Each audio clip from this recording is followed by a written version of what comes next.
Hello everyone. Welcome back to STS, 사이언스, 테크놀로지, 이코노미, 스트래티지 등을 고민하는 곳입니다. 캠프 데이비드에서 진행된 한미일 정상회담 그리고 나서 공동선언 발표하는 그 기자회견을 한 2번 반 정도 집중해서 들었습니다. 한미일 군사 플러스 경제 강철 동맹 선언한 거 아닌가, 즉 사실상 아시아판 나토 탄생 선언한 거 아닌가, 저는 이렇게 평가할 수 있을 것 같습니다. 그래서 어마어마한 사건이다, 이렇게 저는 보입니다. 21세기 역사는 캠프 데이빗의 한미일 3국 동맹 이전과 이후로 진짜 나누어질 것 같습니다. 그래서 이렇게 생각하는 이유를 한번 정리를 해보고요. 그 다음에 구체적으로 중공, 러시아, 북공 겨냥한 것으로 보이는데 요와 관련되는 쟁점들도 한번 보고요. 그 다음에 이제 윤석열 대통령 모두 발언 중에서 한미일이 아세안과 인태 지역 해양 안보 역량 강화를 돕겠다, 이런 취지가 선언이 되었는데 이것이 장래 한국 조선산업에 미치는 영향도 적지 않을 것 같아서 이것도 같이 한번 정리를 해봤습니다. 먼저 캠프 데이빗, 이게 무슨 뜻입니까? 캠프는 군사기지, 요새, 이런 뜻 아닙니까? 이 데이빗은 한국 사람들이 알고 있는 바로 그 다윗입니다. 다윗 왕, 왕 다윗. 사람 이름이잖아요. 그래서 캠프 데이빗은 다윗의 요새, 이런 뜻입니다. 그래서 여기서 다윗이 누구냐, 이걸 알아야 되지 않습니까? 골리앗의 목을 썰어버려서 운명이 달라진 소년입니다. 다윗은. 후에 자신이 전투 중에 전사시킨 팔레스타인 병사들 페니스를 200개를 잘라내 갖고는 사울의 둘째 딸 미갈과 결혼하기 위한 신부값으로 지불을 한 다윗입니다. 사무엘상 18장 27절에 나온 내용입니다. 원래는 사울 왕이 다윗을 시기 질투를 해서 팔레스타인과의 전투 중에 다윗이 전사하기를 바래서, 그래서 팔레스타인 병사 표피, 포스킨 100개만 가져오면은 자기 둘째 딸 미갈을 신부로 주겠다, 이렇게 신부 값으로 표피 100개를 제시를 한 것인데, 이 다윗이 저 변덕쟁이 사울이 시비 걸지 못하게 넉넉하게 200개를 지불한 겁니다. 그래서 소년 다윗은 말하자면 전쟁의 신이었지 않느냐, 승리의 신이었지 않느냐, 이런 겁니다. 그래서 다윗하고 적이 되면은 절대 안 되고, 하여튼 간에 어쨌든 다윗하고 같은 편이 돼야 한다 할 때 그 다윗입니다. 그래서 천지 창조하고 살아계신 하나님, 모든 것을 알고 모든 것을 할 수 있는 그 하나님이 전폭적으로 도와주는 그 소년 다윗, 이거 상징하는 것이 바로 캠프 데이빗 할 때 그 다윗이라는 겁니다. 그래서 우리아의 아내 바세바하고 간통한 다음에 거짓말하던 다윗도 아니고, 늙어서 시들시들해져서 죽기 전에 다윗이 죽기 전에 당시 이스라엘 최고 미녀 소녀 아마 한 17, 18 됐겠죠. 그걸 이제 옆에 누워 있어도 전혀 힘을 쓸 수 없었던 그 늙은 다윗도 아니라는 겁니다. 캠프 데이빗 할 때 저 다윗이, 이거는 열왕기상 1장 4절에 나온 내용입니다. 그래서 하나님이 함께하는 그 다윗이기 때문에 다윗이 던지면 막을 놈이 없고요, 다윗이 막으면 뚫을 놈이 없다고 할 때 그런 걸 상징하는 그 다윗의 요새, 그게 바로 캠프 데이빗이라는 겁니다. 그래서 저게 평범한 그 대통령 별장이 절대 아니라는 거죠. 넥타이 풀고 편안하게 말하지만은, 그러나 사실은 이렇게 무시무시한 곳이라고 저는 생각합니다. 그래서 잠깐만 말이죠. 잠깐만.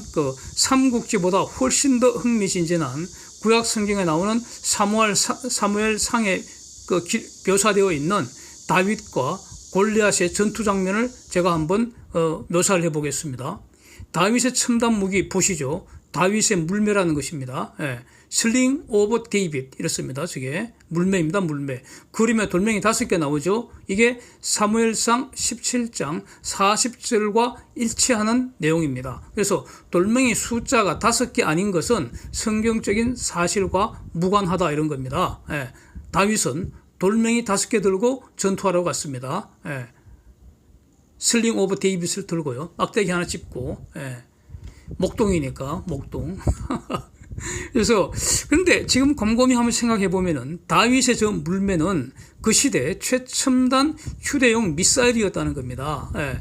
골리앗의 칼이 다윗의 첨단 미사일을 이길 수 없는 건 너무나 당연한 거 아닙니까? 다윗과 골리앗의 싸움에서 골리앗은 질 수밖에 없었다. 골리앗은 절대 다윗을 이길 수 없었다. 그 이유를 한번 정리해 봅니다. 예.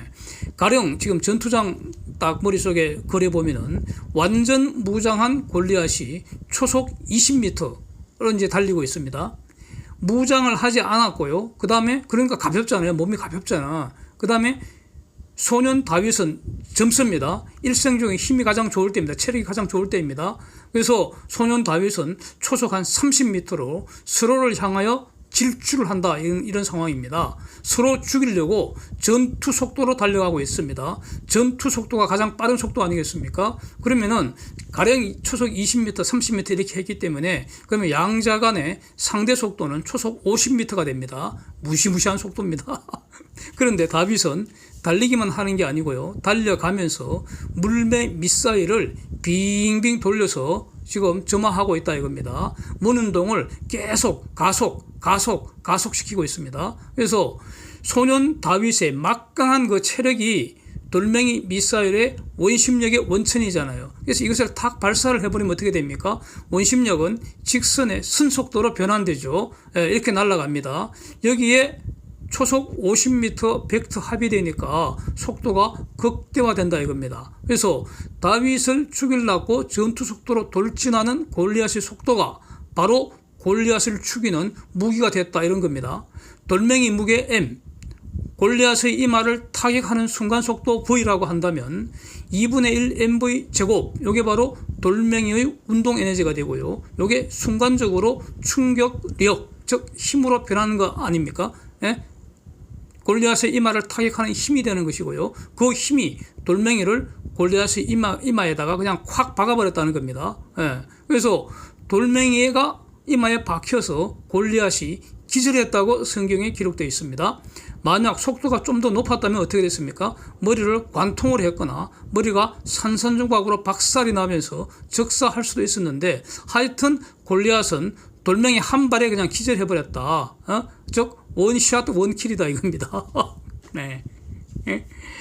즉 아직은 살아있어서 숨은 쉬고 있는 골리앗입니다. 다윗은 칼도 안 차고 갔습니다. 그래서 골리앗의 칼을 빼서 골리앗을 딱 밟고서는 그 그림처럼 숨쉬는 머리를 싹둑 썰어버렸다 이겁니다.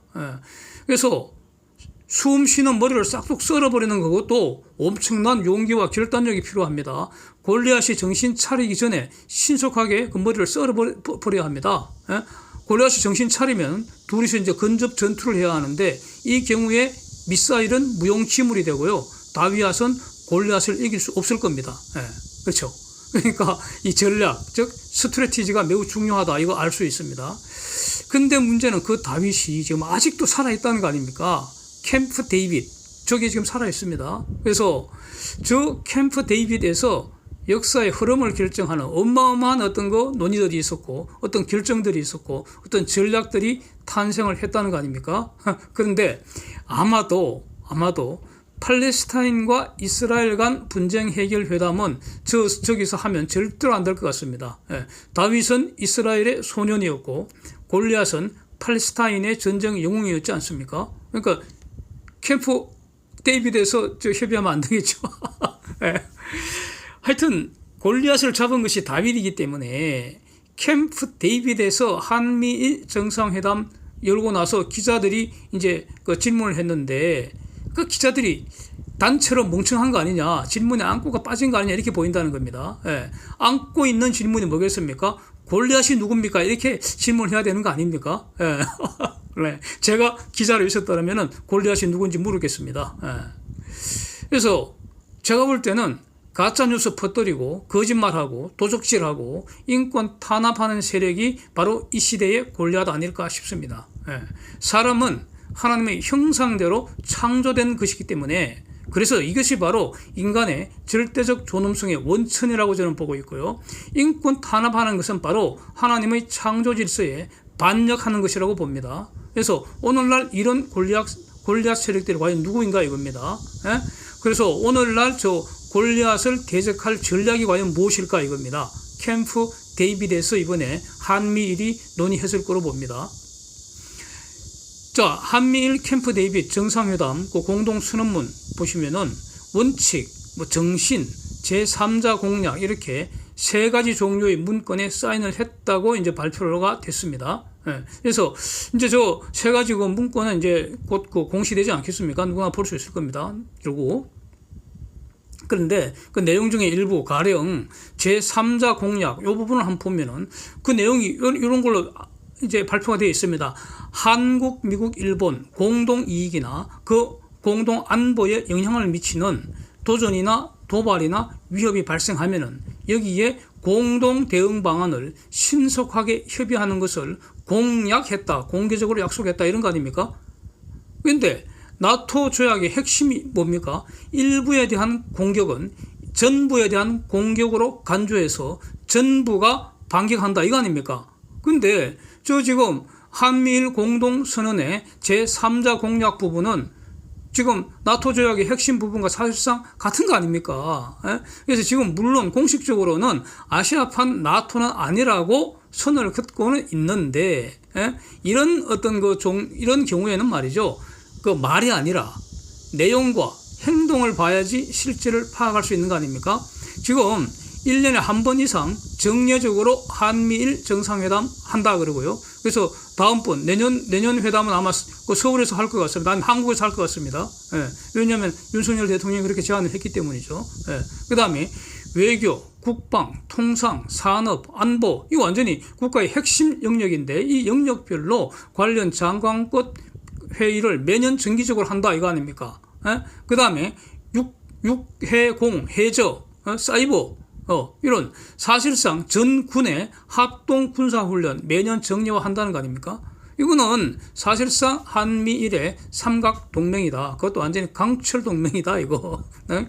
군사, 안보, 경제, 기술, 인권 다 망라하는 강철동맹 탄생했다고 선언하는 거 아니냐 이겁니다. 이거 박수 칠 일인 것 같습니다. 이제 여기에 사실상 그 캐나다, 호주, 뉴질랜드, 인도 필요하면 아시안 각국 참여하는 건 시간 문제일 거고요. 그러면 사실상 아시안 나토가 완성되는 거 아닙니까? 이런 거 다 시간 문제 아니겠습니까? 그래서 아마도 세계에서 가장 강력한 경제 안보 동맹이 지금 탄생한 거 아니냐 이렇게 이제 봐야 할 것 같습니다. 다시 말하면 한미일이 결정하는 것이 새로운 세계 질서가 된다 이런 뜻입니다. 와, 엄청난 일입니다. 그래서 천재, 충신, 이 윤석열 대통령께서 모두 발언 중에 제가 캡처해 뒀는데 해양 안보라는 용어가 특이하게 이제 주목이 된다는 겁니다. 왜냐하면 우리는 지금 삼성중공업 이렇게 투자를 해서 조선 산업이 앞으로 어떻게 될지 관심이 많기 때문입니다. 그래서 해양 안보라는 용어가 눈에 들어왔다는 겁니다. 그래서 지금 자유롭고 열린 그 인도 태평양 질서에 도전하는 세력이 누구입니까? 저기 사우스 이스트 씨 동남아해입니다. 사우스 이스트 씨 동남아해가 어디입니까? 저기 타이완, 베트남, 말레이시아, 필리핀 이 둘러싸고 있는 그 바다입니다. 한국과 일본의 목숨줄입니다. 거기가.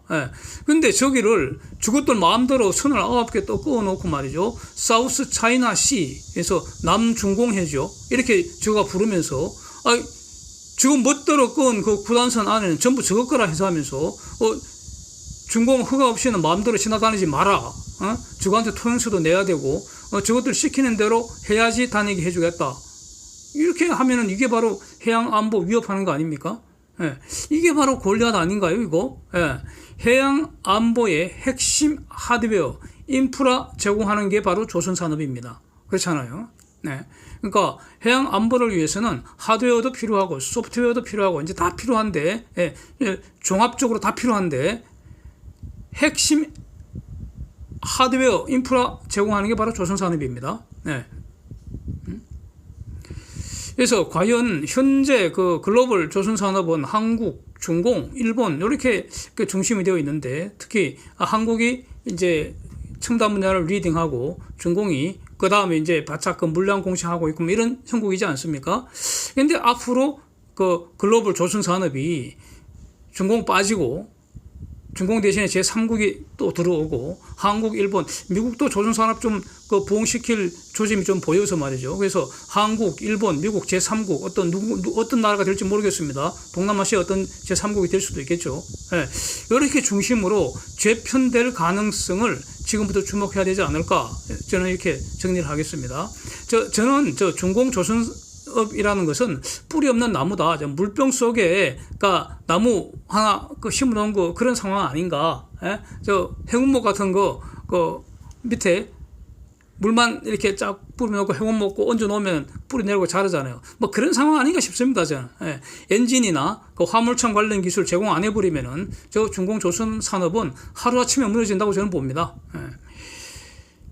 중공, 러시아, 북공은 소년 다윗에게 패할 수밖에 없었던 과거 골리앗의 전략을 그대로 지금 고집하는 것 같습니다. 그대로 지금 재현하고 있는 것 같습니다.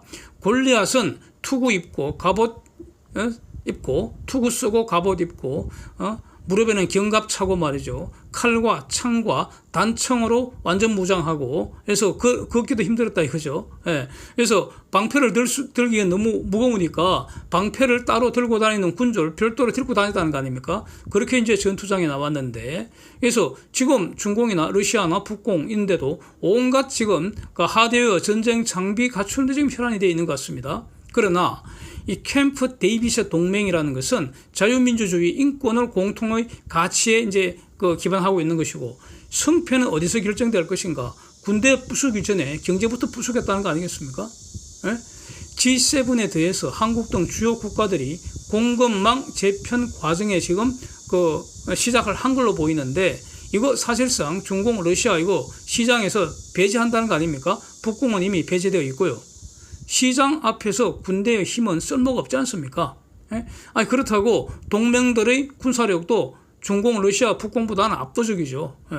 그래서 지금 문제되는 게 이제 중공인데 중공의 군대는 앞으로는 중공 경제를 더 빨리 더 심하게 망가뜨릴 뿐이다. 예. 군대가 돈을 벌 수 없지 않습니까? 예. 경제에 필요한 건 돈인데 이런 거잖아요. 그래서 이제 여기서 아주 중요한 경제 데이터 두 개를 한번 같이 정리해 보겠습니다. 어제 발표된 건데 중공의 외국인 직접 투자 FDI 7월 숫자 보시죠. 마이너스 4%입니다. 6월의 마이너스 2.7%보다 더 줄었습니다. 중공 FDI 20년 장기 추세 한번 보십시오. 예. 외국인들이 중공 엑스도스 최소한 10여 년 전서부터 시작되었죠. 그리고 시간이 갈수록 점점 더 가속된다. 이렇게 봐야 하지 않겠습니까? 예. 외국인들이 떠나면 중공의 토착 기업들도 다 해외로 떠날 겁니다. 이 말은 뭡니까? 중공에서 해외로 자금 이탈 전쟁이 벌어진다 이거 아닙니까? 예. 돈이 떠나면 모든 것이 떠납니다. 돈이 들어오면 모든 것이 따라 들어옵니다. 예. 돈이 가는 곳에 마음도 갑니다. 그런 거 아닙니까? 그래서 중공에서 돈이 떠난다는 것은 기술, 판매망, 일자리, 장래 희망 싹 사라진다 이런 뜻입니다. 네? 판매망이 사라진다. 그게 바로 수출 줄어든다. 이것과 같은 말입니다. 네? 그래서 중공에 투자하였던 글로벌 주력 기업들 탈중공 추세, 그 다음에 중공 토종 기업들도 덩달아 해외 이전하는 추세, 요거 인터넷에서 검색하면은 지금 폭증하고 있다는 거 쉽게 확인할 수 있습니다. 네. 그 다음에 그래서 중공 내부에서 돈이 사라지니까 빚내서 부동산 왕창 투자해 놓은 거 그거 전부 쓰레기 되는 거 너무나 당연하지 않습니까? 그렇고요. 그 다음에 두 번째 대략 한 30년 40년 추세 환율 추세 한번 보겠습니다. 네, 단기 추세 말고 장기 추세입니다. 여기서 달러 지수, 원달러 환율, 중공의 위안 달러 환율, 러시아의 루블 달러 환율 추세인데 달러 지수는 100이 기준입니다. 기준. 그래서 현재 지금 달러 지수 103이니까 여전히 달러 강세 구간입니다. 지난 30여 년간 안정적으로 지금 달러 지수는 움직이고 있다. 그래서 미국 패권은 여전하다 이렇게 이제 볼 수 있는 거고요. 한국은 중공과 러시아를 평가하기 위한 참고 사항일 뿐이고요. 먼저 러시아 루블이 휴지화되는 정도를 보십시오. 97년 이후 루블 환율 3,400% 폭등했습니다. 예, 그만큼 휴지가 됐다 이런 뜻이죠. 위안도 85년 이후에 358% 폭등한 상태입니다. 그래서 러시아 경제 망가지는 것은 이제 마무리 수순이 다가오고 있는 거 아니냐 이렇게 이제 보면 될 것 같고요. 이런 거 이제 얼마 남지 않은 것 같고요. 중공 경제 망가지는 것은 이제부터 본격화되는 거 아니냐. 그래서 앞으로 적어도 그 수십 년 지속되지 않을까. 예? 이렇게 지금 정리하는 게 맞을 것 같습니다. 예. Thanks for watching. See you next.